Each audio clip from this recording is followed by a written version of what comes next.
విపరీతంగా కనపడుతుంది. ఆ గుంట గలగరాకు తెచ్చుకుని మంచిగా కడిగేసి మెత్తగా ఆకులన్నీ మిక్సీ వేసి రసము తీసి చక్కగా గుడ్డలో పోసి వడకట్టి ఆ పిప్పి తీసేసి ఆ గుంట గలగరాకు యొక్క పసరే పొయ్యి మీద వేసేసి అందులో కొబ్బరి నూనె ఇది ఎంత తీసుకుంటామో అది అంత కొబ్బరి నూనె కూడా తీసుకుని ఈ రెండు వేసి దగ్గర సగం అయ్యే వరకు ఈ రెండింటిని కలిపి పొయ్యి మీద పెట్టి మరిగించాలి ఒక స్టీల్ పాత్రలో. 40-50% తగ్గే వరకు మరిగించాలి. అప్పుడు ఇందులో ఉండే నీరు శాతం పోయి సగం అవుతుంది అనమాట. ఈ గుంట గలగరాకు యొక్క పసరులో ఉండే ఔషధ గుణాలన్నీ ఆయిల్గా పడతాయి.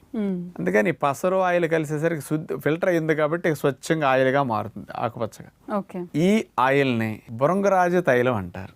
హిందీలో దీన్నే కేష్రాజ్ తైలం అంటారు. కేష్రాజ్ అంటే రోలర్ ఆఫ్ హెయిర్ అట, పేర్లోనే ఉంది కింగ్. అందుకని బృంగరాజు ఏదో మహారాజులకి